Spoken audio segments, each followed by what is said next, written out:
Welcome to Canonical, a nullity case management system by Tribunal Systems Incorporated. Please adjust your volume. This demonstration has also been optimized for an 800 by 600 screen ratio. Canonical is a network application that can run securely through an internal network, VPN, or SSL connection. Canonical functions are accessed by username and password. For this demonstration, we will be logging in as an administrative user. The Canonical system display is segmented into sections.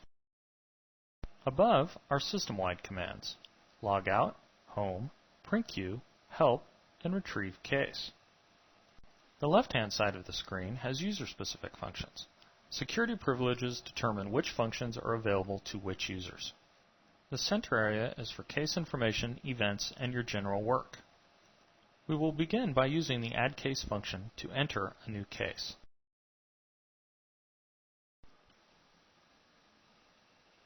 Canonical processes 10 nullity case types. More than one case type can be added or worked on by a user at any given time.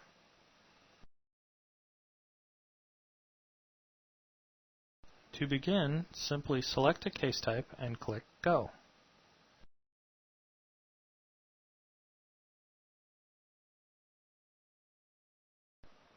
The Add Case screen is segmented into two areas. The upper area is for navigation functions, while the lower area is for data entry. To go back to the previous screen, click the Add List Cases link. The information being entered for this case can be removed with the Delete Case link. These areas will display links to the data entered as we move through the process. Below, we have the data entry fields. Entry fields consist of various form entry components. Here, we see a drop-down box and a text entry field. The red asterisk denotes entry fields that are required. Let's take a look at the Petitioner's General History entry form. Information, such as petitioner's parish, full name, address, are fairly standard. Petitioner contact information includes phone numbers as well as email address. Also in this section, you can see diocese of residence and other fields. Scrolling down, we see the fields for petitioner's birth information, then the petitioner's religious affiliation, followed by their sacramental history.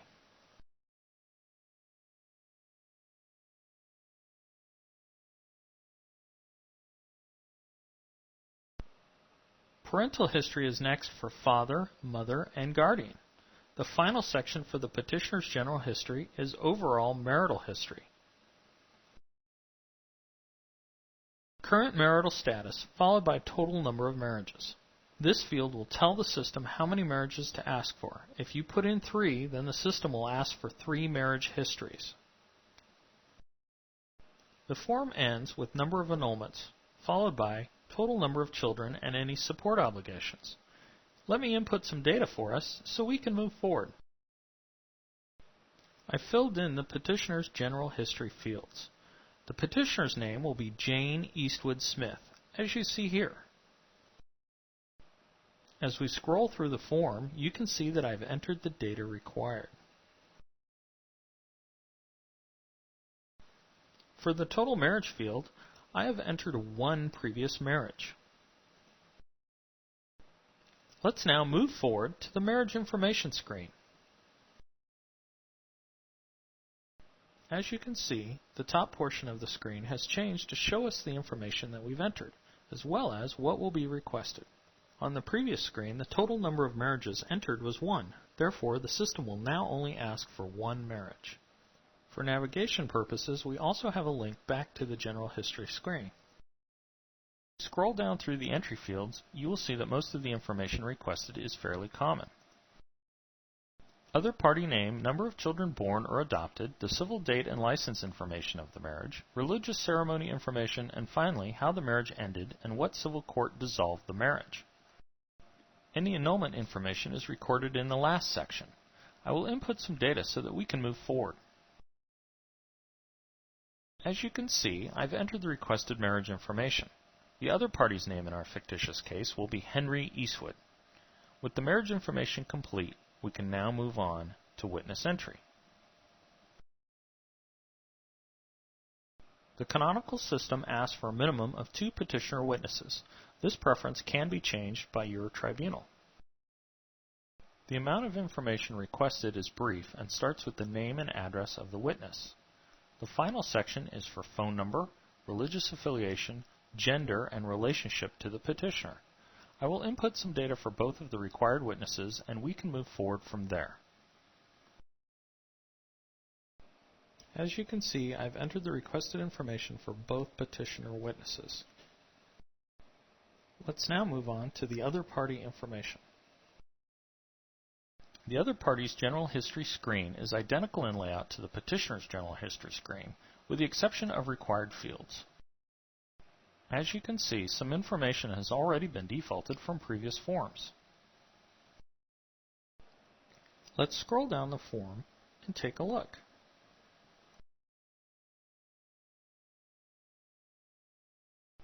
I will input the rest of the required data and move us on to the other party's marriage information. On the other party's general history screen, the total number of marriages entered was 1. Therefore, the system will now only ask for 1 marriage. You can also see that there will be no witness entry required on behalf of the other party. Additional witnesses can be entered at a later date. Most of the information required has been defaulted from the petitioner's side of the marriage information. I will enter the remaining data and be back in a moment. With petitioner and other party information entered, we will now move on to the final stages of case entry. As you can see, we have arrived at the ground screen. A petitioner advocate can be chosen from one of those already associated with the tribunal, or the petitioner can request an outside advocate. Canonical supports 2 sets of grounds for both petitioner and respondent. A choice of the first grounds for each is made here. Competency is then selected. An area for a summary of the libellus is included, as well as a selection for case fees. I will enter the information and move us on to the proposed marriage entry form. The intention of the proposed marriage entry screen is to gather information about a proposed or pending marriage awaiting the completion of the annulment process. As we scroll down, you can see that the information requested for the proposed marriage includes the name and address of the proposed spouse, as well as the place of the proposed marriage and proposed officials. This screen concludes the information gathering and case entry process. We can now move on to case submission. We are now ready to submit the case. We can access any part of the information entered by clicking on the links provided at the top of the screen. To submit the case, simply click on the Submit button. The case has been submitted. Let's now discuss the way in which Canonical processes cases. The status queue function allows us to see all of the case types and the overall status of each. Canonical separates cases by type and keeps them in this fashion during the entire life of the case. With one glance, this function shows the complete tribunal caseload, the number of cases, and the overall health of each case type. To see all of the cases of a particular type, simply click on the case type name. Canonical processes cases according to canon law. To accomplish that, each step of the canon law procedure was broken out into events. As you can see by this screen, the cases are listed by status or event, and all are in various degrees of completion. As one case process or event is completed, it will be moved on to the next canonical event as prescribed by canon law. The case continues down these canon law event pathways until the case arrives at completion. Listed here, you can see that the first event is case submitted, that being named for the new cases submitted to the tribunal. As we scan down the screen, the case submitted event will be followed by the recommend court and then the approved court events. In using this methodology, Canonical guides the users through the case process with little or no error. Shown on the right-hand side of the screen are the number of days that each case has been in a particular event. These days will accrue as the case lingers during that event. The colors assigned are visual indicators of case status as a percentage of canon law completion days or guidelines. Green is indicated to 70%, yellow 71 to 99%, and red over 100% of the prescribed days. These visual indicators are just that, visual indicators only. No automatic actions will be taken by the system at any time. Let's take a look at the case we just created. You can see it here in the case submitted event. Canonical shows you exactly where the case is and how many days it's been at this event. Event processing also allows the system to know what information the case needs or is required. To view the case, simply click on the case number. Canonical immediately renders the case for you with the information required to complete the event. No more errors or guesswork. This is the case display or event screen. Across the top we have links to the case and event queues, a link to refresh the case, and one to attach notes. This area is for the petitioner/respondent information. These links take us to the general history for the selected party. These represent grounds, marriages, and witnesses for both petitioner and respondent. This is for proposed marriage information, and this is for personnel assigned to the case. These are for attached evidence and ancillary or miscellaneous documents. Below we have the information for the event, in this instance for case submitted, and the selections or requirements to move the case forward. The top of the event screen will always stay the same, while the bottom will reflect the current event where the case resides. Let's take a look at the petitioner's information. As you can see, it looks almost identical to the petitioner's general history screen in Add Case. As we scroll down, you'll notice that it has some of the same input fields and requirements. At the bottom of the screen, you can see a new field named Change Memo. This field is required and allows users to make notations about the information that was changed. The old information and change notation is then logged by date and user for future reference. The Change Memo fields are required for all case data modifications. Let's now take a look at petitioner grounds.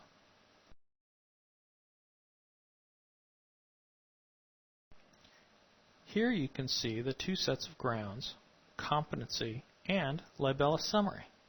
At the bottom of the screen, you can see the Change Memo field. Let's take a look at the petitioner marriage screens.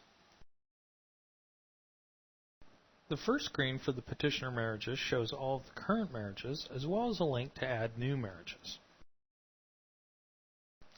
Let's take a look at an existing marriage.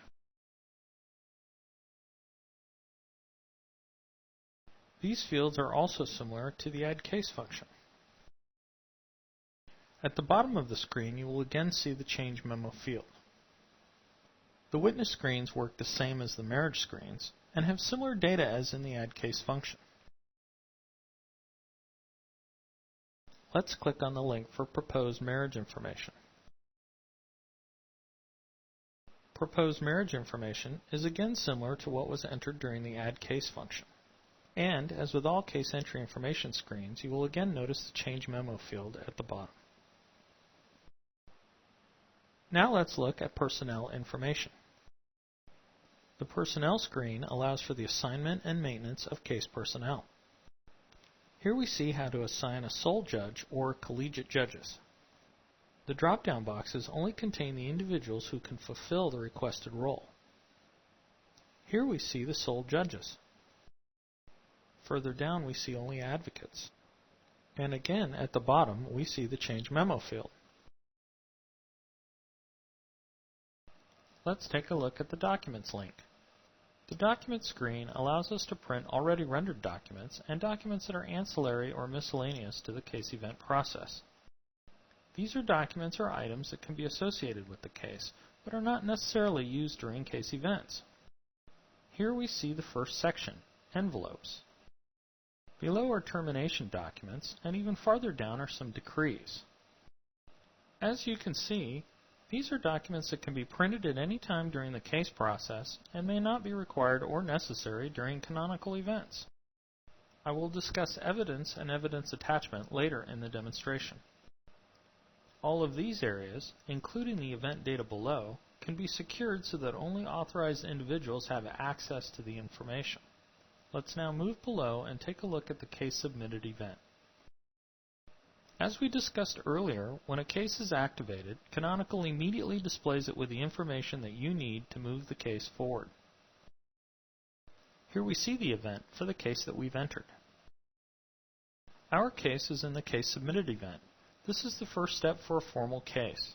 As you can see, the system has performed a search of current and archived cases, looking for matches that may indicate prior cases by the petitioner or the respondent. Canonical automatically performed this search as part of the due diligence process for the tribunal user. We can see relevant case information by clicking on the links provided, and below we see the outcome section of this event. If the case is found to be complete, the user can move the case forward to the next event by choosing the appropriate option and clicking Continue. The case will continue in this fashion, proceeding down the Canonical event pathways until it is completed. Let's move this case on to the next event. As you can see, we've moved forward to the Recommend Court event. This is the next stop for a formal annulment case. And although the event has changed, we still have access to all of the above case information as before. As you can see here, we still have a pending case number. Below, the screen is changed to give us the information required to complete the Recommend Court event. During this event, the notary may or may not recommend court members to the judicial vicar. Canonical makes the selection of personnel easy by preloading the drop-down boxes for you.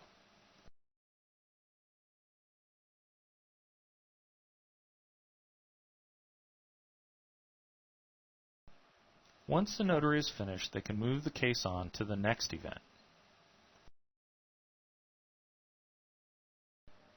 We have now arrived at the Approved Court event. Here, the judicial vicar will look over the case information and approve or change the court recommendations made by the notary. He also can choose to move the case to another case type or send it back to the notary. Let's go ahead and approve the court and move on. We are now at the Print Opening Documents event. As you can see, this case has been accepted into the tribunal and assigned a case number. Case numbers can be of any makeup your tribunal desires. Below, we see the first of the print document links. These links allow us to print documents associated with the case. They work by merging blank document templates with information from the case. Each print link can represent one or an entire group of documents. When the link is clicked, the documents are automatically rendered to the print queue and stored there for later retrieval. Let's take a closer look at how the document system works by clicking on this print link and rendering these documents. The documents have been sent to the print queue. Let's go take a look. To activate the print queue, simply click on the button at the top of the screen. Here we can see the documents that we've rendered. The document information for each group is listed here, and to the right we see the various forms that these documents can take. Here we can see that they are rendered in Microsoft Word format. These documents will stay in the print queue until they are deleted or the case is archived. At the bottom of the print queue, we can see the various functions available. We can delete documents, and with administrative permissions, we can view other users' print queues. We can also refresh the screen and convert documents to other types. Once documents have been rendered, they can be viewed and printed easily. Simply click on the document you want to view. The document will then be displayed back to you. As you can see, the document has been rendered with information from the case. Since we have chosen the Microsoft Word version, it is displayed back to us in Word format. You can now use all of the available editing features of Word. Since we are logged in as an administrative user, we have the option of viewing the documents in Word format. Canonical does have the ability to restrict viewers from seeing the Word documents by replacing them with PDF-only documents. When you are ready to print the document, simply choose the File Print option. Then choose your desired printer and print. It's that simple. Now that we've seen a rendered document, let's take a look at the document templates and tags. There are over 750 documents in the Canonical system, and each has a unique ID code associated with it. This document, the Decree of Constitution of a Sole Judge Tribunal, has the document ID of ACC03.01. To view the template, we will need to access the Document Master function.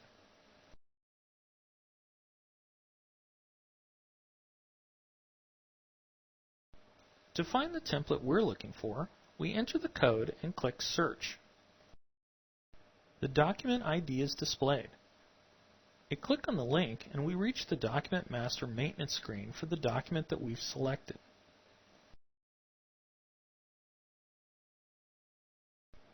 To view the template, we select the Download link.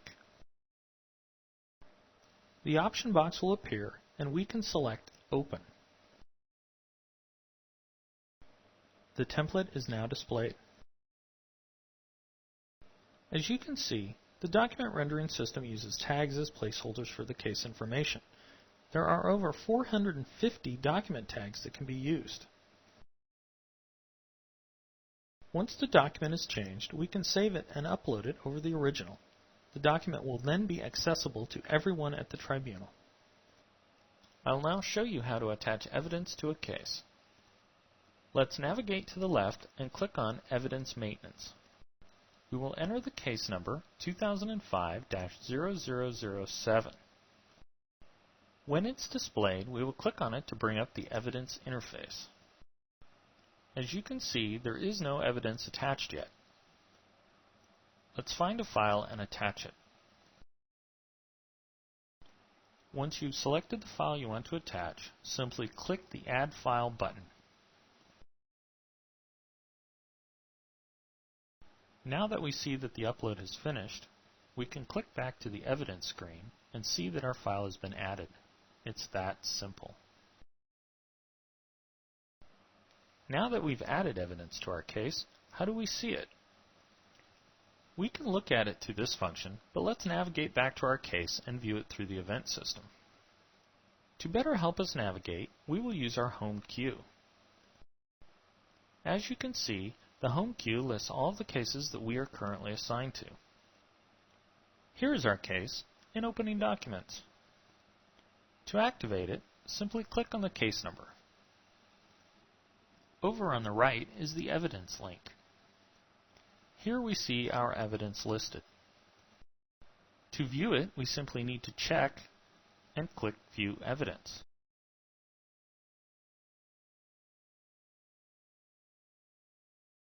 The evidence selected will be returned to us in PDF form. Here we can see our evidence. On the left is a bookmark listing of all of the evidence returned. We can now use all of the functions that PDF has to offer, like zoom and print. By using this methodology, Canonical makes it easy to share and scrutinize evidence by all of the assigned case personnel. Now that we've seen how to work with cases and print documents, let's take a look at some of the other functions. Located at the top of the screen is the Home Queue button. Accessible by this button and as the default login screen, this page allows the user to see all of his or her cases and the statuses of each. To the left of the screen, we have Add Case, Case Search, Status Queue, and Evidence Maintenance. Below, we have the Law Viewer. Let's take a look. Here we see all of the marriage laws listed that are contained within the Canonical system. You can search for a law or view the entire law with a click of a button. It's that simple. The Canonical Canon Law Viewer is also linked directly into the decision and sentencing events. Let's move back to the left and look at more functions. Case Reset allows you to reset a case when it's gone down the wrong path. We see the Terminate Case function. It allows us to terminate a case outside of the Canonical event system. Here we have the Personnel Caseload function.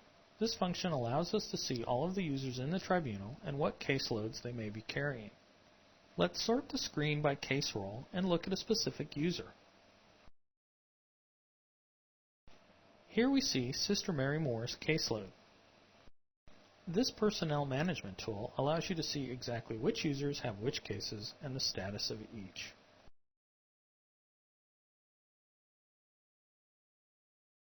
As we scroll down the left-hand side of the screen, we see functions that allow us to maintain record information. Here we have the diocese profile maintenance. This allows us to set up diocese information, and below that is the tribunal user or trib user maintenance. Let's take a look at the next one, parish master maintenance. On top we see a row of buttons. The canonical record maintenance functions are very powerful and allow administrative personnel to manipulate data records with ease. Let's do a search. Let's search for all of the parishes that contain the letters AINT in the parish name field. The maintenance function allows you to search on multiple fields at the same time. Here we see the results. To edit or view a record, simply click on it.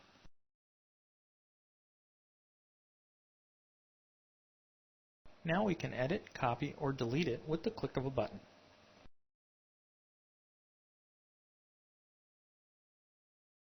If we need help understanding this record, we can click on the Help button. Canonical record maintenance enables users to edit data with ease.